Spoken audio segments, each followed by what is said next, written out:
कृष्ण हरे हरे हरे राम राम राम हरे हरे हरे कृष्ण कृष्ण कृष्ण हरे हरे हरे राम राम हरे हरे हरे कृष्ण कृष्ण कृष्ण हरे हरे हरे राम राम राम हरे हरे हरे कृष्ण कृष्ण कृष्ण हरे हरे हरे राम राम हरे हरे हरे कृष्ण कृष्ण कृष्ण हरे हरे हरे राम राम हरे हरे हरे कृष्ण कृष्ण कृष्ण हरे हरे हरे राम राम हरे हरे हरे कृष्ण कृष्ण कृष्ण हरे हरे हरे राम राम हरे हरे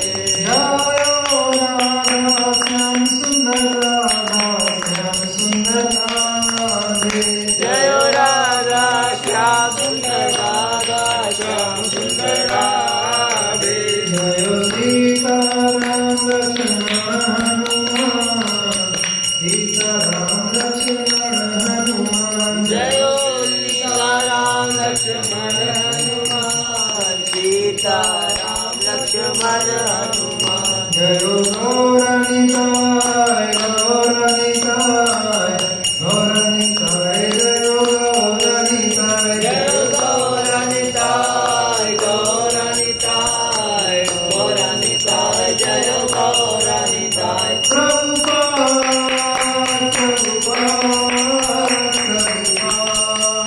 प्रभुपाद जय प्रभुपाद प्रभुपाद जय प्रभुपाद जय गौर प्रेमानंदे जय बोल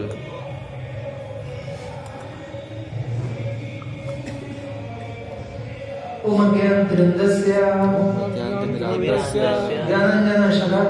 ज्ञानाञ्जनशलाकया चक्षुरुन्मिलितं येन तस्मै श्रीगुरुवे नमः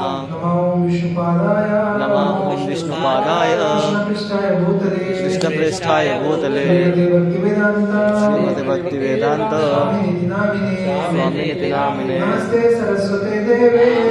सरस्वते देवे गौरवाणी प्रचारिणे निर्विशेष शून्यवादी पाश्चात्य देश तारिणे जय श्री कृष्ण चैतन्य जय श्री कृष्ण चैतन्य नित्यानंद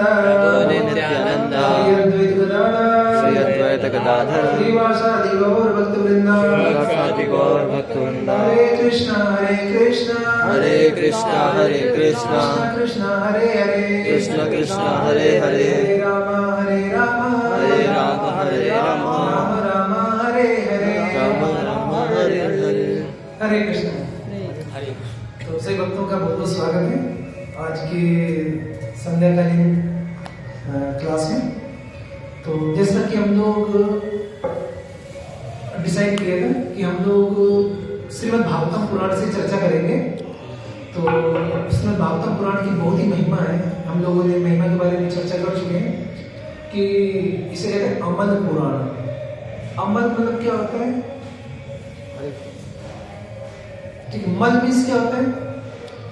गंदगी। अमल मीन्स जहाँ पर कुछ भी गंदगी नहीं, उसे कहते हैं अमल। तो श्रीमद् भागवतम पुराण में आप देखोगे कि आप कहीं से पढ़ लो, पहले स्कंद से लेकर 12वें स्कंद तक आप कोई भी श्लोक पढ़ेंगे, हर एक श्लोक आपका भक्ति बढ़ाने वाला ही होगा। और शास्त्रों में क्या है कि जो आप पढ़ेंगे तो उसमें आपको बहुत सारी चीजें ऐसी मिलेंगी, जैसे मैं 2-3 पुराणों में देखा हूँ, तो वहां पर क्या रहता है कि जैसे आप कुछ लोग पढ़ेंगे जहाँ पर लिखा हुआ है कि कैसे अपना घर कैसे किस दिशा में बनाए वास्तु, तो आपको ये सब मिल जाएगा। ठीक है, तो इस तरीके से, और जैसे कि हाथ की लकीरों के बारे में, हस्तरेखा और कैसे विवाह करें, ये सब मुझे बहुत सारा चीज दिए रहते हैं। लेकिन जो श्रीमद् भागवतम पुराण है उसमें क्या है, कहीं पर भी क्या नहीं है, कहीं पर भी आपको भक्ति के अलावा और कुछ नहीं मिलेगा। तो इसीलिए इसको श्रीमद् भागवत पुराण को भक्ति शास्त्र भी कहते हैं। तो और ये कब लिखा है व्यासदेव ने, जब सारे वेद पुराणों को लिख दिया, उसके बाद क्या लिखा हमने, श्रीमद् भागवतम पुराण। तो आज हम लोग चर्चा करने वाले हैं कि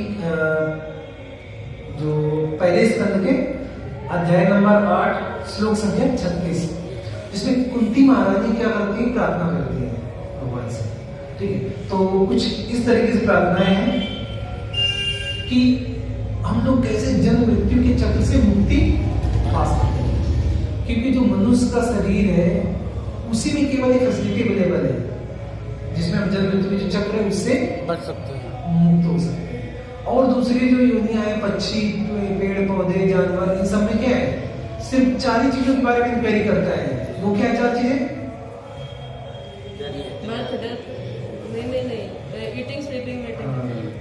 ईटिंग स्लीपिंग मीटिंग, मतलब कि कैसे अच्छे से अच्छा आहार मिले और अच्छा सोने को मिले, और मीटिंग मतलब कि हाँ कैसे जब हमें जोड़ा मिले इससे बच्चे पैदा कर सके और रक्षा करना, अपनी रक्षा कर सके।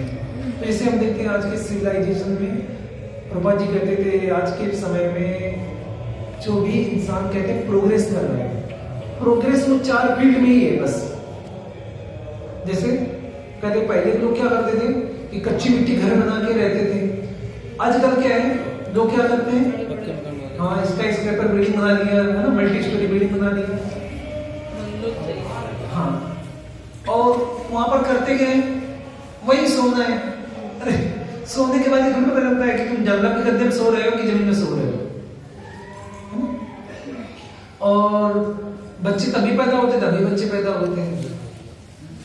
तो ये जो प्रभुपाद जी कहते थे जो एडवांसमेंट ये क्या है, ये 4 चीजों पर ही हुई बस। इसलिए नहीं है कि जैसे प्रभुपाद जी अमेरिका में गए MIT में, तो वहां पर उन्होंने पूछा प्रश्न कि आपके यहाँ पे उन्होंने दिखाया कि प्रभुपाद जी हमारे ये विभाग है, ये विभाग है, ये विभाग है। तो प्रभुपाद जी कहते हैं कि आत्मा के बारे में कहाँ है आपके यहाँ विभाग। अच्छा आप सोचिए उस जगह पे आप बहुत सारे स्कूल गए होंगे, कभी आपने किसी प्रिंसिपल से पूछा है, पूछा कभी किसी प्रिंसिपल से कि बताइए, सोचिए प्रभुपाद जी ठीक है, लेकिन सोचिए उसको प्रैक्टिकल एप्लीकेशन में लाना कितना, हमें कोशिश करना चाहिए। तो प्रभुपाद जी MIT में जाके जो वर्ल्ड का नंबर 1 इंस्टीट्यूट है वहां पर पूछ सकते हैं, तो क्या हम स्कूल में नहीं टीचर्स कह सकते हैं कि आप लोग बच्चों को अपने आत्मा के बारे में, इन सब के बारे में बताते हैं? पूछना चाहिए। हम लोग क्या है कि परंपरा में प्रभुपाद जी से पूछ सकते, हमको पूछना चाहिए।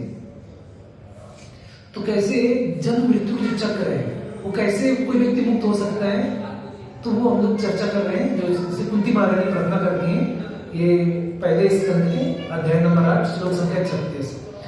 श्रवन्ति गायन्ति गणन्ति अभिक्षरसा स्मरन्ति नन्दन्ति तवेहितं जनाः तव एव पश्यन्ति अचिरेत तव तावकं भवा प्रवाहो परमं पदम्बुजम्।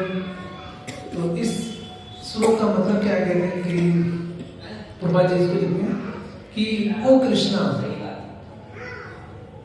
those who continuously hear। तो देखिए क्या कह रहे हैं यहाँ पर कि जो कंटिन्यूसली मतलब क्या है, लगातार। ये नहीं कहते हैं क्या कि चलो आज मंडे तो आज क्लास अटेंड कर लेते हैं, बाकी 6 दिन क्या करें, बढ़िया आराम से जो मन है वो करें। नहीं, यहाँ पर सब यूज करें कंटिन्यूअसली। भगवद गीता भगवान एक श्लोक में कहते हैं कि हमें शास्त्रों को, भगवान के नाम को डेली को करना चाहिए। कौन सा श्लोक है? हरे कृष्ण मंत्र है कीर्तन तो हाँ, नवे अध्याय में आता है, सततम कीर्तयन्तु मां, सततम मतलब कि कंटिन्यूअस। तो यहाँ पर भी कह रहे हैं कि कुंती महारानी कहती है कि ओ कृष्णा, दो जो कंटिन्यूअसली हियर, जो क्या करते हैं लगातार सुनते हैं भगवान के बारे में, ठीक है, साप्ताहिक भक्ति नहीं कि आज मंडे तो भक्ति कर रहे नहीं, या महीने में नहीं, हमें क्या करना है चैंट, जो यहाँ पर है ना, श्रवंती मतलब कि सुनना, गायंती मतलब जैसे गाना कीर्तन करना, उसके बीच में आता है गणंती। गणंती मीन्स क्या है? उसके गुनगुनाना, क्या है? गुनगुनाना। जैसे हम लोग कीर्तन में क्या करते हैं, गुनगुनाते तो हैं, ठीक है, तो वही यहाँ पर बाबा जी कहते हैं चैंट, चैंटिंग करते हैं, तो यहाँ पर गणंती मतलब गुनगुनाना। And repeat your transcendental activities. इसका मतलब क्या है कि जो आपकी जो लीलाएं हैं उनको क्या करता है, रिपीट करता है। बार बार मतलब क्या हुआ, बार बार सुनना। मतलब ठीक है, हम लोग सुना और सुनने के बाद हमें क्या करना चाहिए, अपने पास रखना चाहिए, लोगों को दूसरों को बताना चाहिए।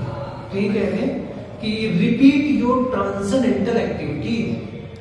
आपकी जो लीलाएं हैं वो कैसी है, जो अद्भुत है, इन सब क्या करना चाहिए, दूसरों को भी सुनने के बाद भी दूसरे को बताना चाहिए।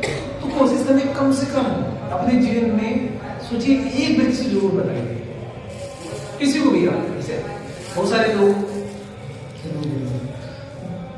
तो बहुत सारे लोग क्या करते हैं, उसको निर्माण करा देते हैं, उसको भगवान में चलाते हैं। तो क्या करना है, कम से कम एक व्यक्ति, जैसे गुरु कहते हैं कि हम लोग क्या करना चाहिए, कम से कम एक, कोई भी अपना, जैसे किसी को फोन करके, ठीक है, किसी को फोन किया, आए जैसे हम लोग हाय हेलो करते हैं, कैसा बिजनेस चल रहा है, इस तरीके से, उससे बजाय क्या करना चाहिए, भक्ति के बारे में थोड़ा जो भी आपने सुना है भगवान की लीला, उसको क्या बताना चाहिए, ठीक है। कहीं पर बैठे हैं तो क्या करना चाहिए उसको, ना सुनना चाहे प्रभु जी तो, हाँ मतलब प्रभु जी को ना सुनना चाहे तो, हरे कृष्ण, मतलब बहुत लोग ऐसे नहीं, सब लोग ऐसे नहीं कि सब लोग नहीं सुनना चाहते। तो जो व्यक्ति सुनने में इंटरेस्ट रखता है, ऐसे जिसको कहते हैं कि सजाती है, क्या कहते हैं, सजाती है। तो ऐसे लोगों से हमारा दोस्ती रखना चाहिए, संबंध रखना चाहिए, जो लोग जिनके संग में हमारी भक्ति बढ़े। तो ऐसे लोग सब बैठेंगे तो कथा बताएंगे, वो सुनेंगे, आपको खुद पता चल रहा है ये कैसा व्यक्ति है, उसके साथ बैठने की जरूरत ही नहीं है आपको, ठीक है। हमेशा देखना चाहिए कि हमारा भक्ति कैसे बढ़ सकता है। तो यहाँ पर वही कह भगवान जी कहते हैं कि कुंती महारानी कि एंड रिपीट मतलब कि बार बार क्या करना है, चर्चा करना, चर्चा करिए। आपने सुन लिया एक बार, फिर क्या करिए, दूसरे को उसके बारे में बताना। और take pleasure in others doing so. जैसे कोई भक्त जप कर रहा है तो ये नहीं देखना चाहिए कि अरे ये देखो ये अच्छी तरीके से जप नहीं कर रहा है, नहीं, गलती नहीं ढूंढना है, क्या करना है, आनंद लेना चाहिए, देखो भक्त कितना अच्छे से भक्ति कर रहा है। ये भक्त है जो 16 वाला जप कर रहा है, मेरी 16 वाला भी नहीं हो पाता है। ये भक्त बैठ करके कथा सुनता है, लेकिन हमसे क्या है, ये भी नहीं हो पा रहा है। तो हमें क्या करना चाहिए, दूसरे वैष्णवों में गलती नहीं ढूंढना चाहिए, क्या नहीं करना चाहिए, गलती नहीं ढूंढना, ठीक। तो अगर takes pleasure in others doing, दूसरे जो लोग कर रहे हैं भक्ति के पथ में, तो क्या करना चाहिए, उसका उत्साह बढ़ाना चाहिए। Certainly see your lotus feet, कहते निश्चित तौर पे, क्या कहते हैं, निश्चित, उसमें कोई संदेह नहीं है। भगवद गीता में भगवान देव कई बार कहते मां सुचा,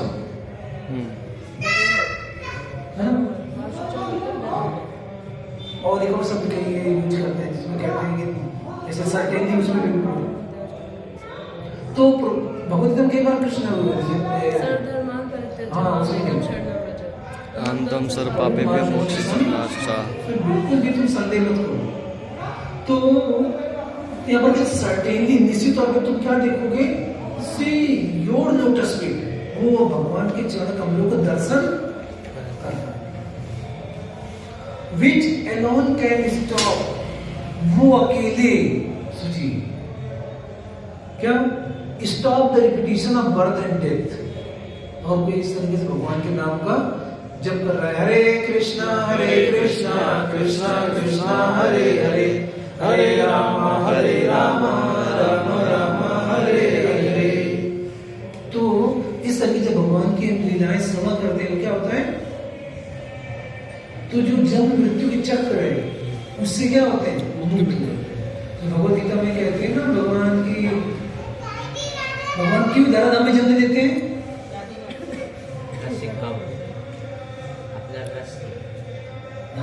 भगवत गीता में क्या कहते हैं, सब धर्मान नहीं क्या कहते हैं भगवान किसे जन्म देते हैं यहाँ पे, धर्म संस्थापना और आगे अभ्युत्थानम् अधर्मस्य तदात्मानं सृजाम्यहम् पवित्रनाय साधूनां विनाशाय च दुष्कृताम्। तो किसके लिए, धर्म की स्थापना के लिए, और जो दुष्ट हैं उनको नाश करने के लिए भगवान इस धराधाम में बार बार क्या लेते जन्म लेते हैं। लेकिन आप चैतन्य चरितमृत पढ़ेंगे, चैतन्य चरितमृत में भगवान और इसको क्लियर बोले हैं, क्या बोले कि वहां पर आचार्य बताते हैं कि अगर राक्षसों को मारना हो तो भगवान कोई पार्षद भी कर सकते हैं, तो भगवान इसके लिए नहीं आते हैं। भगवान यहाँ पर क्या है कि मेन जो कारण है, दो कारण, पहले बताया कि भगवान रसिक से है। अब वृंदावन की लीला बताइए, कौन भगवान के अवतार थोड़ी ना कर सकते हैं, कोई कर सकता है क्या, दूसरा नहीं कर सकता। तो भगवान क्या है, रसिक सेकर है, जो रस का स्वादन करना चाहते हैं। क्योंकि जो आध्यात्मिक जगत है वहां पर कृष्ण भगवान किस अवस्था में रहते हैं, वाला गोपियों के साथ हाँ ठीक है, रास लीला, ठीक है, अवस्था बाल्यावस्था, बाल्यावस्था, अरे किशोरावस्था, अरे कुमारावस्था। हाँ, तो आध्यात्मिक जगत में बाल्यावस्था की लीलाएं नहीं होती है। भगवान का जन्माष्टमी आध्यात्मिक जगत में मनाया नहीं मनाया जाता नहीं, अरे भगवान जब वहां पर किस अवस्था में, कुमार अवस्था, तो जन्माष्टमी वहां नहीं होती, यही होती है। भगवान वहां जन्म नहीं लेते हैं, तो जन्माष्टमी जो फेस्टिवल है वो कहाँ मनाया जाता है, यहीं पे। समझ रहे हैं, जन्माष्टमी आध्यात्मिक जगत में नहीं होती है, क्योंकि वहां भगवान कुमार अवस्था में भगवान जन्म नहीं होता है। तो भगवान क्या चाहते हैं कि जो भगवान का जन्म होता है, तो एक होता है जिससे माँ का जो प्रेम होता है, जो वात्सल्य रस है, उनका भगवान आस्वादन करना चाहते हैं। तो भगवान के तो वहां पर क्या यशोदा नहीं है क्या, हाँ यशोदा मैया वहां पर भी नंद बाबा है, लेकिन जैसे कोई माँ है वो एक बच्चे को जन्म देती है और दूसरा कोई माँ किसी बच्चे को गोद लेती है, तो बताओ किसमें ज्यादा वो वात्सल्य रस रहेगा, जिसने जन्म दिया, जो जन्म देती है, जो जन्म देती है। क्योंकि वो बच्चे को नहीं पालना पोषण, जो पीड़ा से बच्चे बनते हैं, ये सब में क्या होता है, वो अलग ही आनंद होता है। तो कृष्ण भगवान क्या चाहते हैं, क्या कि वो रसों का आस्वादन करना चाहते हैं, और वो आध्यात्मिक जगत में नहीं है। तो भगवान क्या करते हैं, इस धराधाम में भगवान चाहते हैं कि क्या करें, उनको कोई उनको डांटे। बाकी जो भगवान क्या है, परमेश्वर, ठीक है, परमेश्वर मतलब कि प्रभुपाद जी कहते हैं कि जिनके ऊपर किसी का भी कंट्रोल नहीं चलता है, जो सबको आदेश देते हैं, बस उसे कहते हैं परमेश्वर। अपने यहाँ पे देखते हैं, जैसे मैं IIT कानपुर में जब पढ़ता था तो हमारे कुछ प्रोफेसर थे, इतने शुद्ध भाषा के, इतने खड़ूस थे, इतना ज्यादा वो करते थे और जब कभी पत्नी का फोन आता था, हाँ ठीक ठीक सब्जी ले आऊंगा मैं।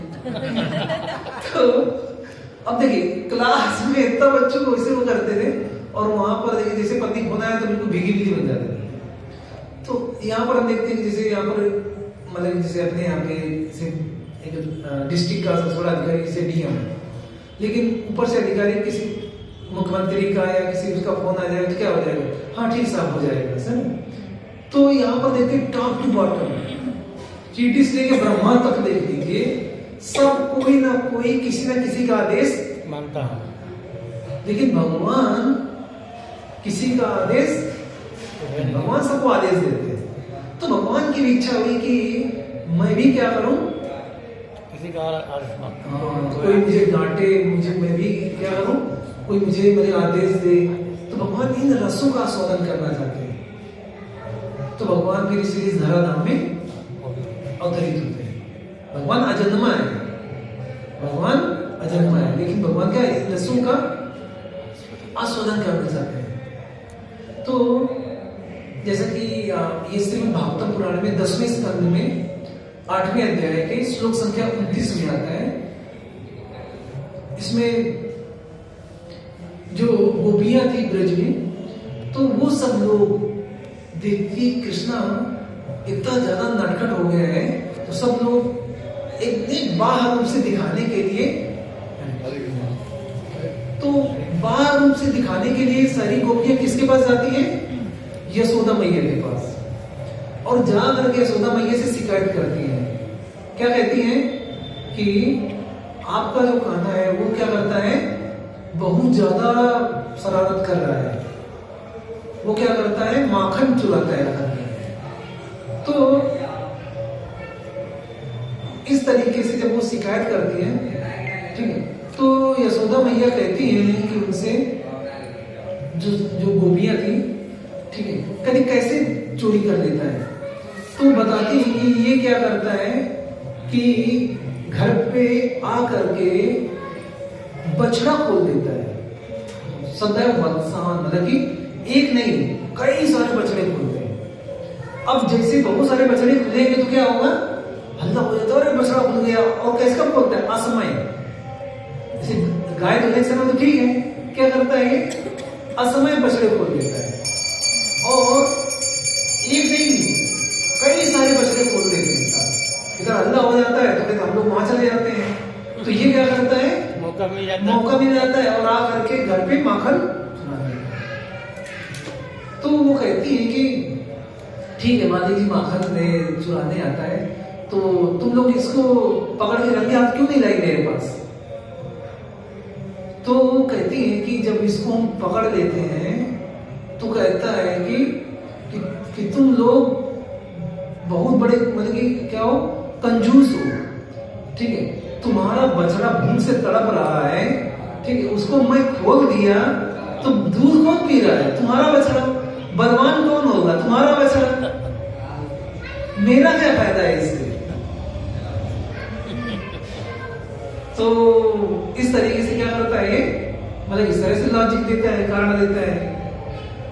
तो फिर गोपियां कहती है कि ठीक है, मान लीजिए यशोदा मैया कहती है ठीक है, मतलब कि अगर वो देता है तो फिर इसको पकड़ करके अब मतलब बांध के रखो जिससे मैं मुझे मिल सके। तो कहती है कि जैसे हम इसको पकड़ लेते हैं तो इतना मोहाकर्षी हंसता है कि हम लोग भूल जाते हैं और यहाँ छुड़ा के भाग जाता है।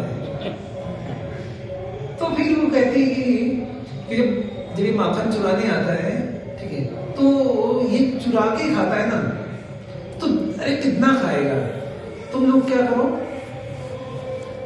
करो, इसको माखन दे दिया करो, भाई कितना खाएगा माखन। तो कहती है गोपियां कि ठीक है रानी जी, कि हम लोगों को एक ही व्यवसाय है, क्योंकि हम लोग ग्वालिन है, माखन इकट्ठा करते हैं और जा करके जब मथुरा में जाके बेचते हैं तो वही हमारा रोजगार का मतलब कि पैसे का साधन है, ठीक है। और ये क्या करता है, चलो माखन खा ले, ठीक है, लेकिन दिक्कत कहाँ पर है कि ये जो माखन का बर्तन होता है ना, ठीक, खाता है वो बर्तन तोड़ देता है। तो कहते हैं कि ठीक है तुम तोड़ेगा ना बर्तन, तो हमारे घर आ जाओ, जितना माखन खाता है तोड़ता है बर्तन, वो क्या करो हाँ हम मतलब मेरे घर से दुगना चौगुना जितना है उतना ले जाओ, ठीक है। यशोदा मैया डरती मतलब सोचती थी क्योंकि कृष्णा बहुत क्या है, कृष्ण बहुत प्रेम करते थे, तो वो नहीं चाहती थी कि इसका मतलब इसको डांटे तो क्या होगा, इसका तबीयत इतना खराब हो जाए, तो इसलिए वो यशोदा मैया डांटती नहीं थी कृष्णा को। तो वो कहती कि हमारे घर से यशोदा मैया कहती ले जाओ, तो कहती है कि अगर वो कहती है कि इसको मतलब चुरा के खाने की नौबत ही क्यों आए, तुम लोग पहले ही इसको इतना माखन दे दो। तो वो कहते हैं कि रानी जी हम इसको देते हैं माखन की लो कृष्णा खा लो, तो कहता है क्या कि भीख मांगा समझ रखी हो क्या कहते हैं कि मैं राजा का बेटा हूं, भीख मांग के थोड़ी ना खाऊंगा, कमा के खाऊंगा। तो क्या करता है कि अगर देते हैं तो ये क्या करता है, हाँ देता नहीं है, खाता नहीं है। तो कहते हैं कि हम इसको जब देते हैं तो क्या करता है ये खाता नहीं है। तो कहते हैं कि ठीक है चुरा के खा लेगा, तो कितना खाएगा, ठीक है जितना है जितना चुराता है उससे दुगना तिगुना जितना देना है तुम्हें हमारे यहाँ से ले जाओ, हमारे घर में कितना ढेर लगा हुआ है। तो फिर इस तरीके से वो समझाते हैं। तो फिर वो कहती है कि रानी जी अगर ये खा ले तभी कोई दिक्कत नहीं है, लेकिन ये क्या करता है बंदरों को खिलाता है। अरे रानी जी देखिए बंदर है, जंगल के जानवर हैं, इनके फल फूल इतना है ना, तो वो खा ले, लेकिन ये क्या करता है बंदरों को खिलाता है। तो रानी जी यहां तक बंदरों को भी खिला दे तभी ठीक है, लेकिन क्या होता है कि जब इसको कहते हैं कि तुम बंदरों को क्यों वो कर रहे हो, तो कहता क्या है कि इतना थर्ड क्लास का मक्खन बनाती हो कि जो बंदर है वो भी नहीं खाते, पेट भर जाएगा तो कौन खाएगा। तो कहते हैं कि इतना थर्ड क्लास का मक्खन बनाते हैं कि बंदर भी नहीं खाते। तो फिर यशोदा मैया और कि ठीक है अच्छा मान लीजिए बंदर को खिला रहे, इतना सारी शिकायत आ रही है, तो थोड़ा तुम मक्खन को, बच्चे है ना, तुम मक्खन को थोड़ा ऊंचाई में रखो। तो कहती है कि रानी जी ये ना चोरी की टेक्निक जानता है ये कि कैसे मतलब ऊंचाई पे चढ़ा जाए। तो क्या करता है ये घर में जो जैसे ओखल होता है ना, ओखल को उल्टा करके चढ़ जाता है, पीढ़ा होता है ना, पीढ़ा जिसमें तो पीढ़ों को रख करके ऊपर चढ़ जाता है और मक्खन निकाल के खा लेता है। तो कहती है कि और ऊंचाई पे छत पे टांग दो। तो कहते हैं हम छत पे भी टांग देते हैं, तो क्या करता है जो गाय चराने डंडा यूज करते हैं ना, तो कहते डंडे पे ये क्या करता है बांध करके जो मटकी होती है ऊपर उसमें छेद कर देता है और उसकी धारा बहती है तो उसको वैसे मुंह में देता है। तो कहते हैं इस तरीके से माखन चुरा चुरा के तो यशोदा जी कहती है कि ठीक है मतलब कि ऐसे भी खाते हैं, तो आप लोग क्या करो कि इसको जो माखन को कि जैसे क्या होता है घर में जैसे पहले मटकी में होती है ना, मटकी में चावल गेहूं इस तरह मटकी में रखते हैं ना, तो कहते हैं उसके बीच में छिपा के रख दो ताकि जान ना पाए कि इसमें रखा है। तो कहती पता नहीं इसका बुद्धि कितना तेज है, इसको समझ में आता है कि इसी बर्तन में मक्खन है। तो कहती वहां से मक्खन निकाल लाता है, वो सब बर्तन ऐसे रखे रहते हैं। तो कहती है कि तुम ऐसी बात है तो तुम क्या करो कि इसको किसी अंधेरे में रखो जहां पर अंधेरा रहता हो, तो वहां पर नहीं देख पाएगा। तो कहती है कि रानी जी हम ये भी प्रयास कर लिए हैं, क्या करते हैं जैसे एक अंधेरे में रख देते हैं तो क्या है कि इसके शरीर से इतना चमक निकलता है, कांति है, और इसके जो आपने जो मड़ियां पहना रखी ना गले में तो और ज्यादा प्रकाश में हो जाता है। तो जहां अंधेरा होता है वहां उजाला हो जाता है और वहां से माखन लेके चुरा के खा देता है। तो यशोदा में बड़ी चिंता हुई कि अरे हमारा खाना क्या कर रहा है कि इस तरीके से चुरा के खा रहा है। तो फिर वो कहती है कि हो सकता है कि क्योंकि वो कभी रानी है तो सोचते हैं कि हो सकता है कि मैं जैसे उनके घर में से नौकर होते हैं तो नौकर जाकर माखन निकालती है सेविकाएं, तो हो सकता है कि वो लोग अच्छे से ना करती हो तो मैं क्या करती हूँ मैं ही जाती माखन निकालने के लिए। तो वो प्लान बनाती है कि मैं खुद माखन निकाल दूंगी। तो अगले दिन जब कृष्ण भगवान सो रहे थे पेड़ में तो यशोदा भैया तैयार होकर के माखन निकालने के लिए बैठ गई। अब जैसे छोटे बच्चे होते हैं सुबह होते हैं उनको क्या चाहिए, दूध चाहिए होता है। तो कृष्णा देखे कि मैया ही नहीं, तो फिर उसके बाद बच्चे नहीं, छोटे बच्चे मतलब रोने लगते हैं, ऐसे रोते हुए बेड से उतरे और आ करके इधर यशोदा मैया कृष्ण भगवान के बारे में बस सोच रही थी, मक्खन इसे निकाल रही थी और बस भगवान की लीला को वो गुणगान कर रही थी, सुन उनको मतलब कि मनन कर रही थी। स्मरण कर रहे थे। उसी समय कृष्ण भगवान जब गए और जा करके जो मथनी होता है, मथनी में डंडा होता है, तो वो डंडे को ऐसे पकड़े इस तरीके से कि एकदम से वो जो मछली था रुक गई। तो जैसे ही मछली उसकी रुक गई तो यशोदा मैया को तुरंत होश आया, बोले कितने जैसे अभी कई मना था। तो सोची कि अरे ये क्या हो गया कि एकदम से ये रुक गए, मतलब इसीलिए दही तो है, पत्थर तो है नहीं भाई एकदम से रुक जाएगा। तो फिर उन्होंने एकदम की नजर गई, देखी कौन कि कृष्णा ने उसको रोक दिया है, ठीक है। तो यशोदा मैया को बड़ा खुशी हुई, ठीक है। तो खुशी किस बात की हुई कि जैसे माँ होती है ना, तो क्या होता है कि चिंता रहती है बच्चे में जो खा पी रहा है तो उसके शरीर में बल बढ़ रहा है नहीं बढ़ रहा, और दूसरा उसका दिमाग चल रहा है नहीं चल रहा। तो उनको इस बात का खुशी हुआ कि इसको ये पता है कि कहाँ पे ब्रेक लगाना चाहिए, मछली कहाँ पे पकड़ना चाहिए जिससे रुक जाते हैं, दिमाग है कि यहाँ पे पकड़ेंगे तो क्या होगा तुरंत।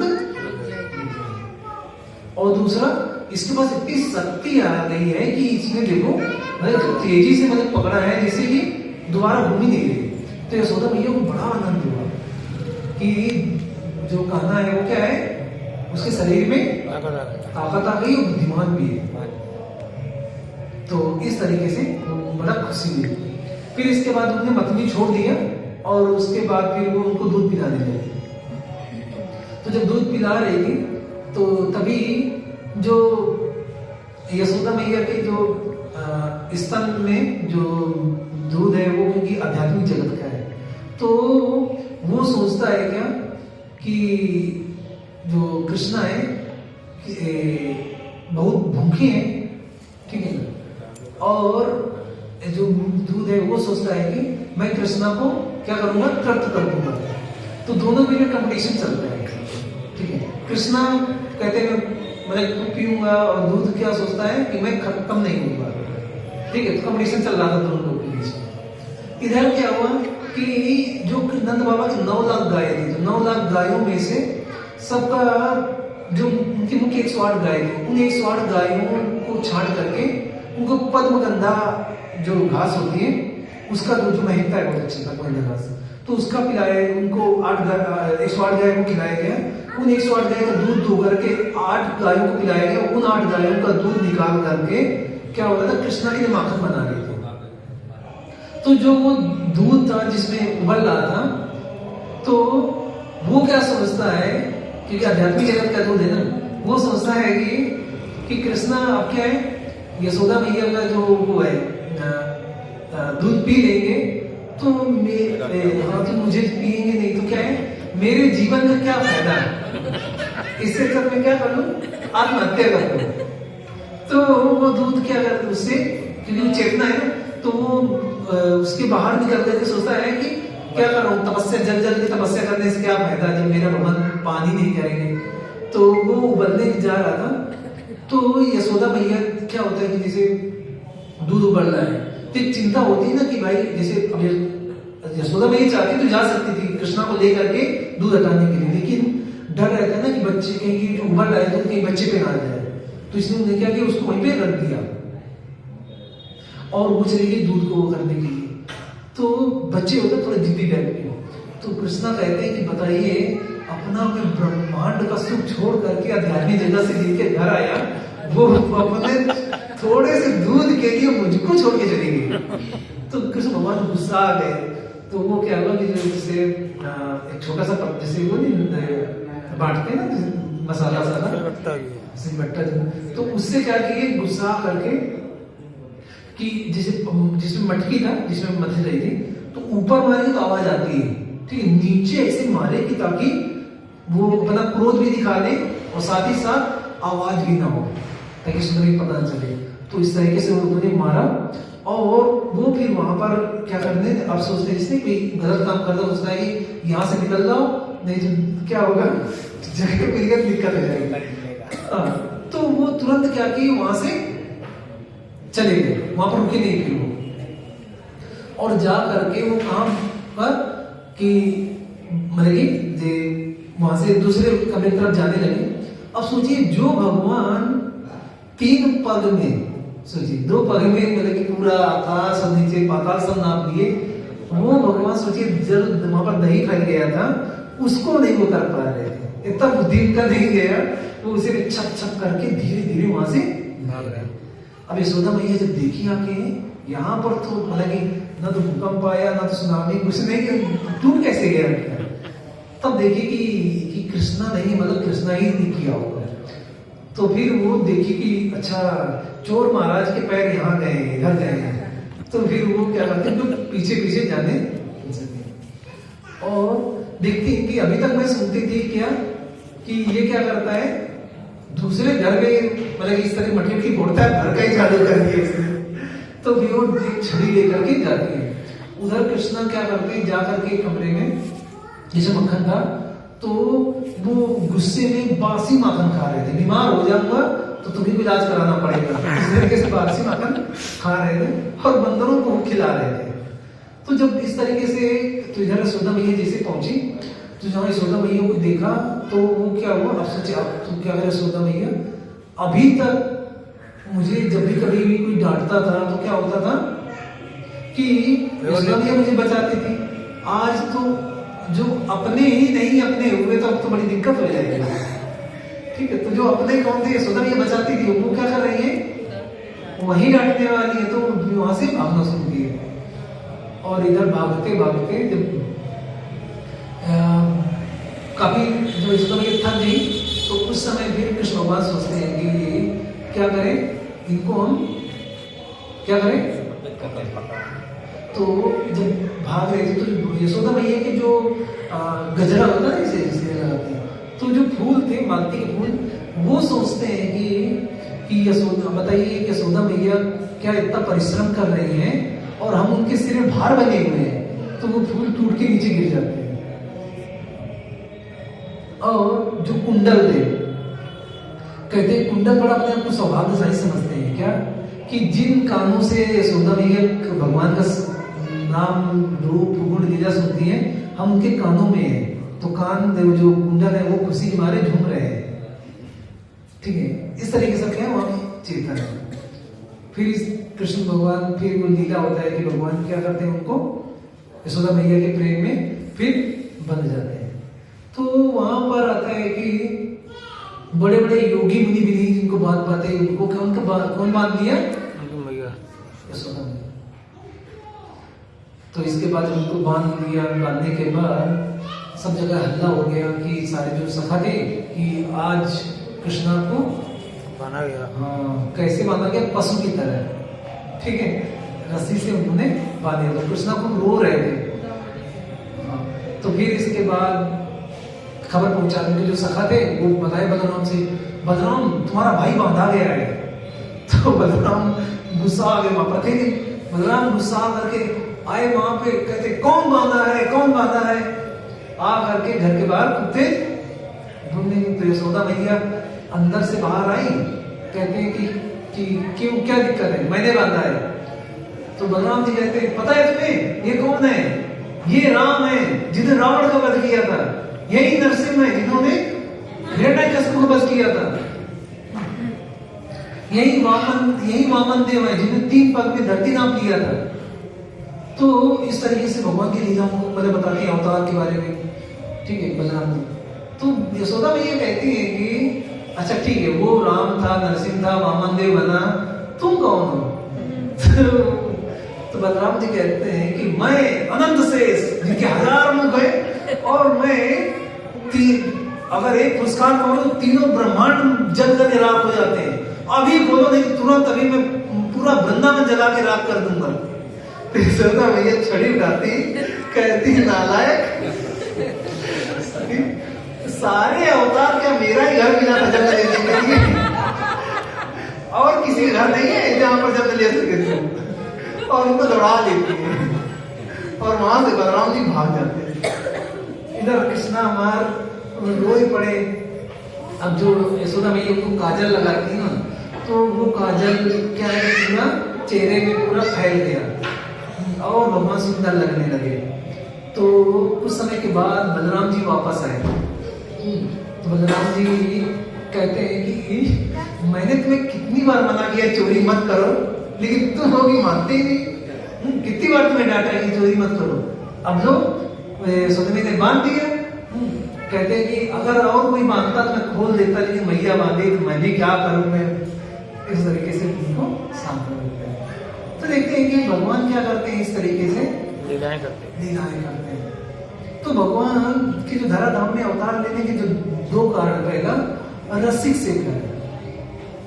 तो भगवान क्या है, इन सब रसों का आस्वादन करना चाहते हैं। और दूसरा भगवान क्या है, आपका जो लीलाएं करते हैं, इन लीलाओं को सुन करके जो आम जनता है वो लोग क्या करेगी, उनका हृदय शुद्ध हो जाएगा। जब हृदय शुद्ध हो जाएगा तो क्या होगा, वो भगवान के नाम, तो वही बताया कि वो जन्म मृत्यु के चक्र से क्या हो जाएंगे, मुक्त हो जाएंगे। तो इस तरीके से भगवान क्या करते हैं, बहुत सारी लीलाएं करते हैं। फिर इसके बाद आता है इसी में श्लोक संख्या 40 में कि कुंती महारानी कहती हैं कि आप हस्तिनापुर में आए, क्योंकि भगवान क्या है कि प्रेम के भूखे हैं। तो सोचिए, जब महाभारत का युद्ध हो गया, उसके बाद भगवान कह रहे हैं कि मुझे अब जाना चाहिए। कहाँ, 18 दिन के युद्ध खत्म हो गया, ठीक है, तो कुछ समय बीत गया, तो बोले कि मुझे वापस द्वारका जाना चाहिए। तो वो जाने की तैयारी करते, रथ में जैसे बैठते हैं, उसी समय उत्तरा आती है। उत्तरा कौन थी, हाँ, अभिमन्यु की पत्नी। तो ये जो अश्वत्थामा था, इसने ब्रह्मास्त्र चलाए थे। कितने, 6 ब्रह्मास्त्र। कितने ब्रह्मास्त्र, 6 ब्रह्मास्त्र। 5 पांडवों के लिए और 6वां उत्तरा के लिए। तो सारे पांडव जहां देखिए ब्रह्मास्त्र आ रहा है, सब अपने अस्त्र लेके खड़े हो गए। तो भगवान बोले कि ब्रह्मास्त्र है, इसका किसी दूसरे अस्त्र से इसका काट नहीं, तो इसको तुम क्या इस तरीके नहीं कर सकते, तुम क्या करो, इसको बस प्रणाम कर दिया। भीम कहते हैं कि अरे मैं कैसे झुकूं, तो सब लोग तो झुक गए, भीम झुक नहीं रहे, तो भगवान को धक्का दे दिए, तो झुक गए। तो अस्त्र अपना प्रभाव लेकिन न्यूट्रलाइज हो गया, ठीक है। तो उस समय भगवान ने सुदर्शन चलाया था। फिर इसके बाद जो 6वां जो भेजा था, वो कहाँ भेजा था, उन्होंने उत्तरा के घर में। तो उत्तरा दौड़ के आई भगवान के पास। भगवान जाने वाले थे, रथ में बैठे थे, और आकर के उनसे रिक्वेस्ट करती हैं क्या, हाँ, क्योंकि कृष्ण भगवान, क्योंकि उनके बहन के जो पति नहीं, हाँ, मतलब कि पुत्र मारे गए थे ना, बहन की उनके पुत्र कौन थे, हाँ, मतलब बहन के कौन, परीक्षित जी, अभिमन्यु, हाँ।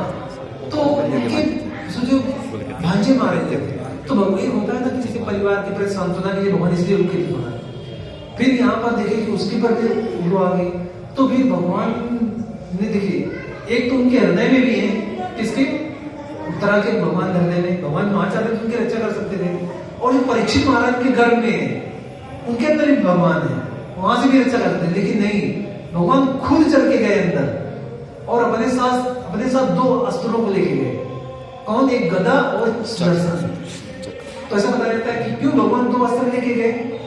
भगवान सोचे कि अरे मेरे भक्त की रक्षा बहुत जरूरी है, मान लीजिए मैंने गदा मेरा फेल हो गया, तो हम दूसरा अस्त्र तो रहेगा, ठीक है, लेकिन वो तो भगवान का हुआ, वो कभी फेल नहीं होने वाला।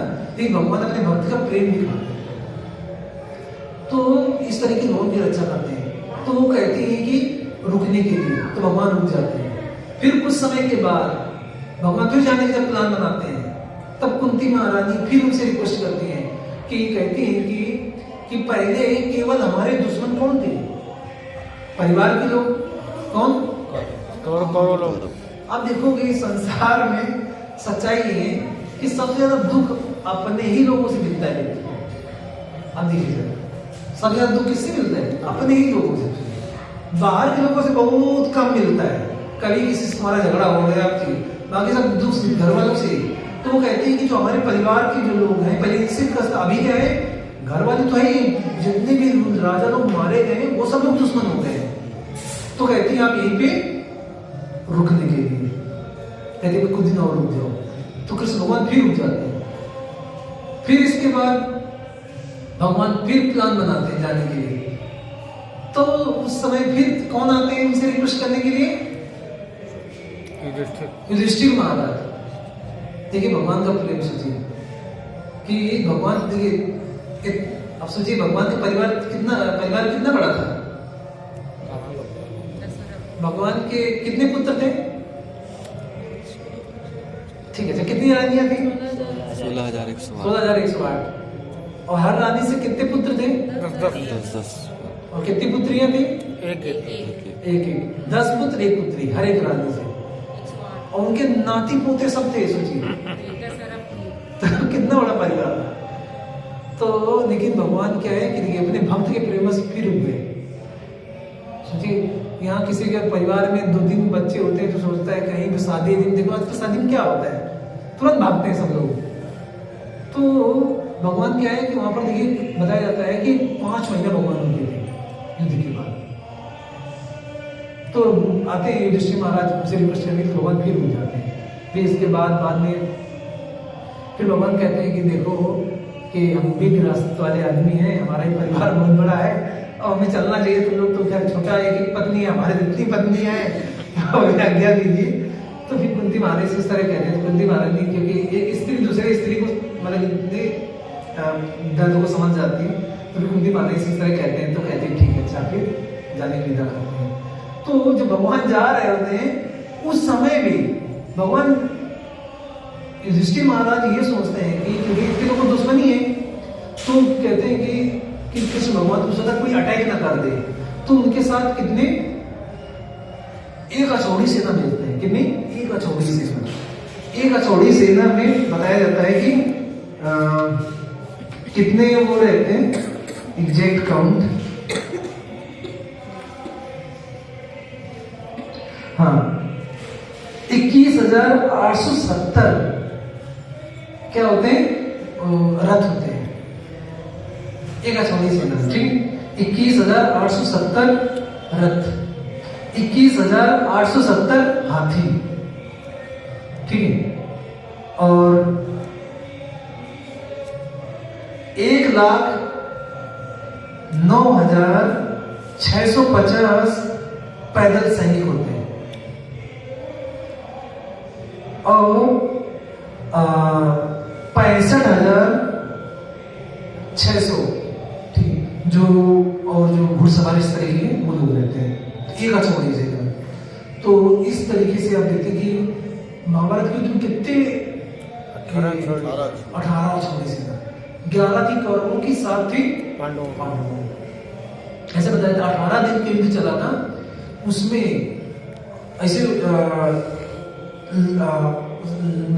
प्रभा जी लिखते हैं कि 64 करोड़, कितने 64 करोड़ लोग मारे गए थे।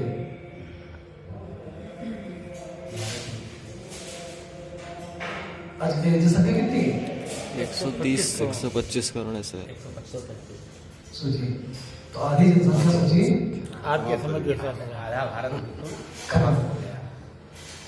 तो यहाँ पर आता है कि कुंती महारानी कहती है कि भगवान आप यहाँ पर आए, कहाँ पे? हस्तिनापुर में। तो देखिए जहाँ पर भगवान, जैसे हरित प्रदेश, जो ये आपका सुकताल, मेरठ, मुरादाबाद इधर साइड में कहते हैं बहुत हरित प्रदेश, सुना होगा ये शब्द हरित प्रदेश। तो क्यों इतना ज्यादा वहाँ पे हरित है, मतलब सुख समृद्धि है? कारण क्या बताते हैं? क्योंकि भगवान जब उठे, भगवान ने वहां पर सब जगह को बड़े अच्छे से देखा था। तो ये कुंती महारानी कहती है कि श्लोक संख्या 40 में आता है कि all these cities and villages, जो शहर है गांव है, are flourishing in all respects, ठीक है, ये सब में सुख संपदा है किसकी वजह से? Because the herbs and grains, जो जड़ी बूटियां हैं और जो गेहूं चावल दाल ये सब, ये क्या है? भरपूर मात्रा में है। The trees are full of fruits. आजकल देखते हो कि अब जैसे आम के देखोगे, मतलब कि उसमें बीज बहुत बड़ा रहता है, उसके अंदर जो पल्प रहता है बहुत कम रहता है, और पेड़ में पता चला एक सीजन में आम आता है, इस सीजन में आम ही नहीं आता है, ठीक है, और ये आएंगे तो बहुत कम आम आते हैं। लेकिन उस समय क्या था कि सारे जो पेड़ थे वो क्या थे? फलों से लदे हुए थे। The rivers are flowing. आजकल देखो ज्यादातर नदियां सूखी रहती है। कलयुग बताया गया है कि जब इसे कलयुग बढ़ेगा तो गंगा जी सूख जाएगी। आजकल देखते हो कि नदियों में क्या रहता है कि शहरों में जितना गंदा पानी रहता है ना, सब उसमें मिलाते हैं, बताइए। और नदियों में जो क्या था? अमृत था। देखो नदी किनारे या देखो समुद्र में, ठीक है, और आगे देखें, the hills are full of minerals. जो पहाड़ थे वो क्या थे? वो मिनरल्स देते थे, ठीक है। आजकल देखो पहाड़ में क्या मिनरल मिलते हैं? नहीं, क्योंकि इससे क्या कलयुग की वो। जब पृथ्वी खुश होती है, धरती माता खुश होती है, तो उस समय खूब सारा अनाज उत्पन्न होता है। और बताया गया है कि ओशियंस फुल ऑफ वेल्थ। जो समुद्र, जो मोती जो मिलते हैं ना सीप के, वो कहाँ? सब समुद्र किनारे। आजकल क्या होता है? समुद्र किनारे क्या मिलता है? क्या? जो समुद्र में पॉलीथीन फेंकते हैं, पॉलीथीन में देखो कितना सारा कूड़ा इकट्ठा हो जाता है, समुद्र फेंक देता है बाहर। अब बताइए जब मिनरल्स देता था वहां पर क्या हो रहा है? ये स्क्रैप मिल कबाड़। एंड अगली देखो बहुत इंपॉर्टेंट है क्या? And this are due to your glancing over them. क्योंकि आपने इन पे अपनी कृपा दृष्टि डाला है। क्या किया है? आपने इन पे दृष्टि डाला है, कृपा दृष्टि डाला है। तो देखिए इसलिए क्या है कि पृथ्वी है, पृथ्वी में क्या है? भरपूर मात्रा में अनाज दाल चावल सब चीजें उत्पन्न हो रही है। अब देखिए भगवान जब देखते हैं तो जब मंदिर में जाते हैं तो ऐसा नहीं कि हम जाते हैं तो भगवान को हम देखते हैं, भगवान हमको भी देखते हैं। जैसे आपने कृष्ण भगवान की लीला में आपने सुना होगा कि जब अघासुर का लीला होता है तो अघासुर की लीला में सारे जो सखा थे भगवान के, वो जो अघासुर नहीं बड़ा सांप के रूप में आया था, तो भगवान के सखा जब अंदर उसके लिए खेलते हुए सब चले गए तो अंदर से जहर में क्या हुआ? सब मर गए थे। लेकिन भगवान ने जैसे उनके कृपा दृष्टि डाला सब जिंदा हो गए। आज तक कोई डॉक्टर सुना है आपने मरे हुए व्यक्ति को जिंदा कर दिया हो? तो भगवान मंदिर आते हैं तो ऐसा नहीं कि हम ही देख, भगवान हमको भी देखते हैं। तो देखिए कृपा दृष्टि। दूसरी चीज आपने सुना होगा कि जिस समय भगवान गाय चराने गए थे तो यमुना जी का पानी में, क्योंकि वो सांप था कालिया, इसका पानी पी करके सारे जो ग्वाल वाले थे गाय थी मर गई। लेकिन भगवान ने जैसे अपनी कृपा कटाक्ष किया तो क्या हुआ? जीवन दान। तो इसीलिए हमें क्या करना चाहिए कि जब भी मंदिर मैंने कोशिश करना चाहिए मंदिर में आके भगवान के दर्शन करना चाहिए। तो ये नहीं सोचना चाहिए कि हमें केवल हम ही दर्शन करते हैं, हमारे जो कष्ट है दुख है वो हरते हैं भगवान, जिसमें मंदिर आके दर्शन करना चाहिए। और अब देखिए कि जब भगवान द्वारका में थे तो युधिष्ठिर भी गए, युधिष्ठिर महाराज ने किसको? अर्जुन को भेजा था। और कौन गया था? दुर्योधन भी गया था। क्यों? क्योंकि इनके परिवार था ना ये, क्योंकि दुर्योधन का जो पुत्री थी, क्या नाम था? लक्ष्मणा। उसका विवाह किससे हुआ था? शाम से। तो भगवान क्या एक तरीके से हो जो भी क्या कहते हैं, जो संबंध क्या रहेगा? ससुर जो भी क्या कहते हैं, हाँ, लेकिन दुशासन की पुत्री और कृष्ण भगवान का पुत्र, तो समझ लेना संधि। थोड़ा मेरा ये ब्लड रिलेशन वाला चक्कर मेरा कमजोर है, समझ में कहीं नहीं कर पाता। तो तो देखिए परिवार के सोचिए, तो इसलिए वो भी गए थे। और इधर से कौन गए थे साथ में? तो उस समय जब गए तो भगवान लीला कर रहे थे, भगवान सोए हुए थे। तो दुर्योधन जाकर के भगवान के साइड बैठ गए और अर्जुन किधर बैठे? सामने बैठे। तो भगवान ने जब आंखें खोला तो ऐसा थोड़ी देखता है, इसको ऐसे देखेगा तो सामने कौन है। तो भगवान ने जैसे उनको देखा तो भगवान ने कहा कि पहले मैंने किसको देखा है? तो इसीलिए आप लोग जो लोग भगवान के दर्शन करते हैं तो भगवान आपको देखते हैं, कह रहे ये मेरा भक्त है, तो मेरे दर्शन करने आता है, तो भगवान आपकी कृपा करते हैं। हाँ। तो भगवान ये नहीं सोचना चाहिए कि केवल हम जाते हैं तो हम ही को देख रहे हैं, भगवान हमको भी देखते हैं और भगवान आपकी कृपा देते हैं। ठीक है, हरे कृष्ण। तो ऐसे बहुत सारी भगवान की लीला है। तो अगले चैप्टर में भी आता है भीष्म पितामह, जब भीष्म पितामह सर सैया में लेटे रहते हैं तो उसमें एक बहुत अच्छा इंपॉर्टेंट पॉइंट बता रहा हूँ उसमें कि सुनने का महत्व दिया गया है। जैसे हम लोग पढ़ा है श्रवंती, मतलब कि हियरिंग, सुनने के लिए। तो अगले जो उसमें इस चैप्टर में आता है, इस चैप्टर पर ये प्रेयर सर्कल लिखती है, अगला चैप्टर है उसमें भीष्म पितामह का उपदेश है। तो उस समय बताया जाता है कि भगवान देखिए अर्जुन के मुंह को दूर कर दिए भगवान महाभारत के युद्ध के पहले। उसके बाद युद्ध खत्म होने के बाद किसको शोक हो रहा था? ऋषि महाराज को, मैं राजा नहीं बनूंगा, मेरी वजह से क्या हुआ, इतने लोगों को मारा, मतलब कि मारे गए, तो मुझे इसका पाप लगेगा, इससे शोक कर रहे थे। तो सारे ऋषि मुनि उनको समझा रहे हैं, उनके जो कुल पुरोहित थे धौम ऋषि, ठीक है, नारद जी, सब लोग उनको समझा रहे हैं, लेकिन वो क्या कर रहे हैं? सुनने के लिए भी नहीं। तो भगवान एक्चुअली उनके हृदय में ये कहना चाह रहे थे कि नहीं, तुम्हें क्या करना है कि मेरा प्रवचन से ज्यादा मेरे भक्त का प्रवचन वो ज्यादा इंपॉर्टेंट है। तो किसकी सुनना है तुम्हें? भीष्म पितामह, भगवान के शुद्ध भक्त है भीष्म पितामह, महाजन है। तो वो क्या करते हैं कि सबको लेकर के किसके पास जाते हैं? भीष्म पितामह कहां पर लेटे रहते हैं? सर सैयद जो उसमें लेटे रहते हैं युद्ध खत्म होने के बाद, ठीक है। तो भीष्म पितामह को इंतजार कर रहे थे उत्तरायण का, पढ़ाएंगे उत्तरायण। तो उत्तरायण क्या होता है? उत्तरा प्लस आयन, मतलब कि उत्तरा कौन है? आयन मतलब कि जिसने उत्तरा की रक्षा किया हो, यानी किसने रक्षा किया था? तो कृष्ण भगवान इंतजार कर रहे थे। उत्तरायण का मतलब ये होता है। हाँ, वो वाला नहीं कि शुद्ध भक्त, उनको जरूरत नहीं है कि उत्तरायण में शरीर करें, नहीं, वो किसका इंतजार कर रहे थे? कृष्ण भगवान आएंगे सामने, ठीक, और उनसे मतलब कि जो वचन पर वार्तालाप करना कब से इस समय उत्तरायण चल रहा है।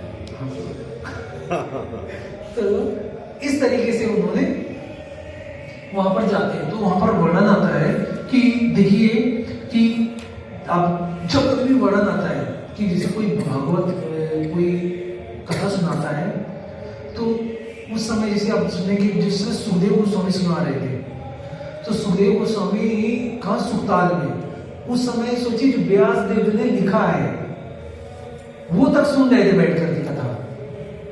अब कोई कह सकता है कि अरे हमें तो लिखे हमें पता है, लेकिन नहीं, वहां बताया गया कि हमें भगवान की कथा को क्या करना चाहिए? रिपीटेडली, कंटिन्यूअसली, बार बार सुनना चाहिए। जब अब अभी बाकी चर्चा आता है, और जिस समय युधिष्ठिर महाराज ने राजसूय यज्ञ किया था उस समय नारद जी ने उपदेश दिया था उस सभा में। उस समय सभी ऋषि मुनि आके तब सुन रहे थे।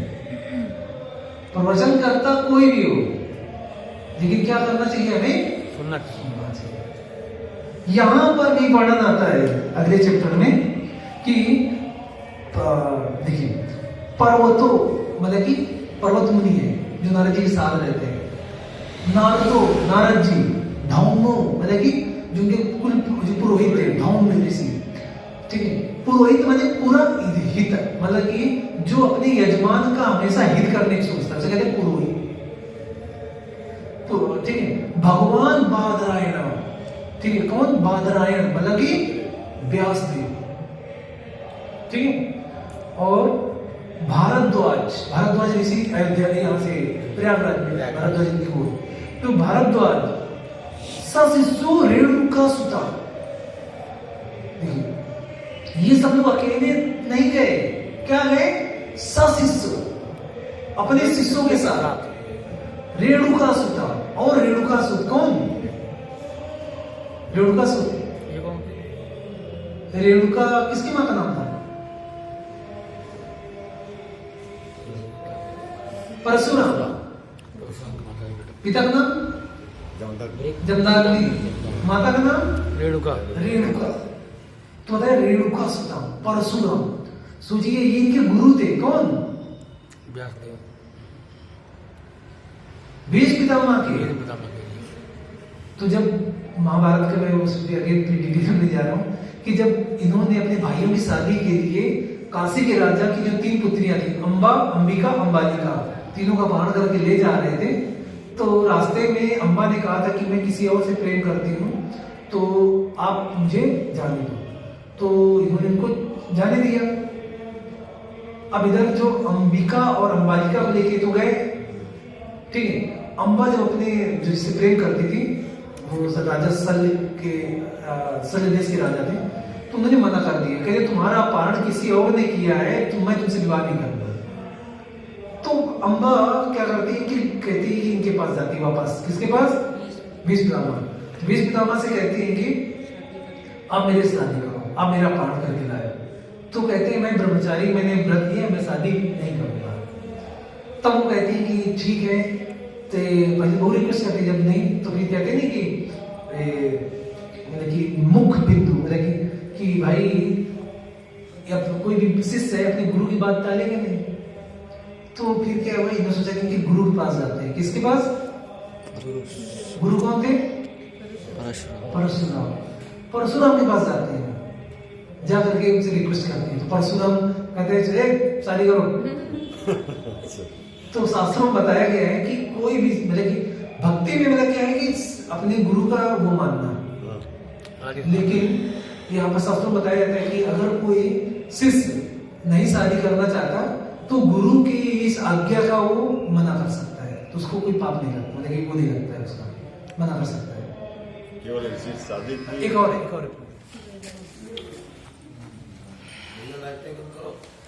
अरे साउंड सिस्टम भी बंद कर दो भैया। ठीक है।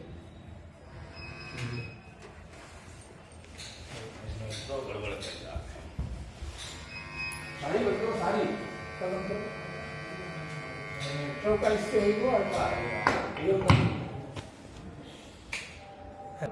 देखते हैं कि जो रेणुका सुत हैं परशुराम जी भी क्या कहते हैं यहाँ पे, सॉरी, जब युद्ध के लिए वो करते हैं तो दोनों के बीच में युद्ध होता है, लेकिन दोनों के बीच में युद्ध खत्म नहीं हो रहा होता है।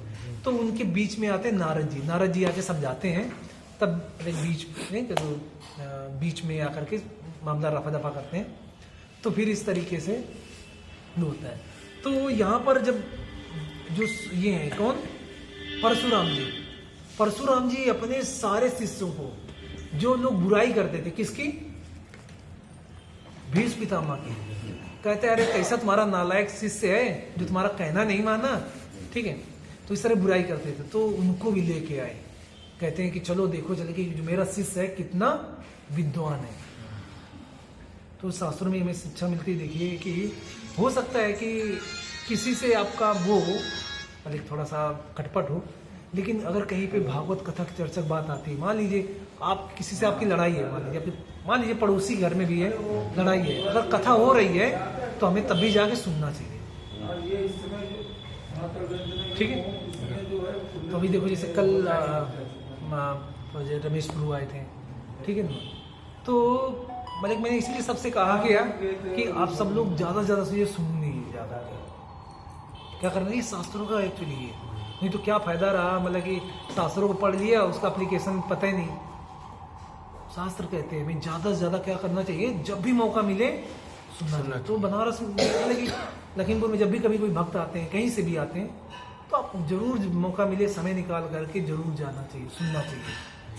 तो यहाँ पर देखिए इतने बड़े बड़े ऋषि, अब देखिए वशिष्ठ, वशिष्ठ सोचिए, इंद्र, ठीक है, और गौतम, ठीक है, और कौशिक, इस तरीके से आते हैं। और फिर अगले श्लोक में आता है कि ब्रह्मरथ, ब्रह्मरथ में लेके जो सुखदेव गोस्वामी, सोचिए जो क्या बोले थे, भागवत कथा बोले थे सुखदेव गोस्वामी, वो खुद आए किससे सुनने के लिए, किससे, पितामह से। पितामह उपदेश दे रहे हैं ना यहाँ पे युद्ध के मैदान। रण के बीच में, हाँ रण क्षेत्र में। तो यहाँ पर देखिए आता है श्लोक संख्या 8वां में आता है। तो इससे हमें क्या शिक्षा मिलता है, सोचिए कि हो सकता है कि हमें क्या लगे, एंड देखो आगे लिखा है, and many others like Sukhdev Goswami.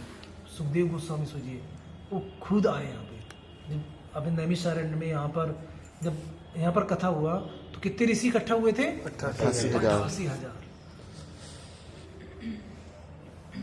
तो हमें ये नहीं सोचना चाहिए कि, और कश्यप मुनि, अंगीरा, इस तरीके से सोचिए बड़े बड़े ऋषि मुनि सब इकट्ठा हुए। आप सोच सकते हैं कि सुखदेव गोस्वामी जो सबको कथा सुनाए थे वो खुद ठीक, सुनने वो खुद सुनने आए। सोचिए, तो हमको कभी जीवन में ये नहीं सोचना चाहिए कि अरे पिछली बार ये प्रभु जी ये कथा तो बता दिए थे, अब फिर वही बता रहे हैं। हमें क्या करना चाहिए, उनको बार बार बार बार सुनना चाहिए। ये नहीं सोचना चाहिए कि अरे वही घिसी पिटी कथा, वही पिछली बार वो प्रभु जी सुनाए थे, वही ये भी सुना दे रहे हैं, ये नहीं सुना चाहिए। देखिए ना, अब देखिए ये क्यों सब इससे चीजें बताई जा रही हैं। नवधा भक्ति में सबसे पहला क्या है, श्रवणम, श्रवणम कीर्तनम विष्णु स्मरणम पाद सेवनम अर्चनम वंदनम दास्यम साख्यम आत्म निवेदनम, जिसमें पहला ही क्या है, श्रवणम, सुनना। यहाँ पर भी कहते हैं श्रवणंती गायंती, क्या है, सुनना। यहाँ पर भी देखो इतने ऋषि मुनि इकट्ठा हो रहे हैं, किस लिए, सुनने के लिए। सुनने के लिए। तो हमको ज्यादा से ज्यादा जब भी मौका मिले तो हमें क्या करना चाहिए, सुनना चाहिए। नहीं तो आप खुद सोच सकते हैं कि अरे ये जो सुखदेव गोस्वामी सबको वहां पर उपदेश दिए, वही बेटे वो खुद सुनने आ रहे हैं। सोचिए, तो हो सकता है कोई कितना बड़ा मैंने अपने आप को समझे जो अरे हम तो प्रवचन दे देते हैं। नहीं, जब भी मौका मिले क्या करना चाहिए हमें, भगवान कथाएं सुननी चाहिए। इसलिए मैं खुद कल कोशिश कर रहा था, अभी रमेश हुआ थे, चलिए मिला कि क्या है, हमें भक्त सुनने का मौका मिलता है। तो भाई शास्त्रों का यही वो है क्या कि शिक्षा है एक्चुअली। ठीक है, तो कैरी होम जो लेसन है वो यही कि हमें ज्यादा से ज्यादा क्या करना चाहिए, भगवान की कथाओं को हो सकता है हमने कई बार सुना हो, लेकिन तभी हमें क्या करना चाहिए, ठीक है। तो बहुत बहुत धन्यवाद, आप लोगों ने समय निकाला भगवान के कथा सुनने के लिए। तो आप लोगों अगर कोई प्रश्न है तो मैं प्रश्न ले सकता हूँ, कोई प्रश्न पूछना चाहते हैं।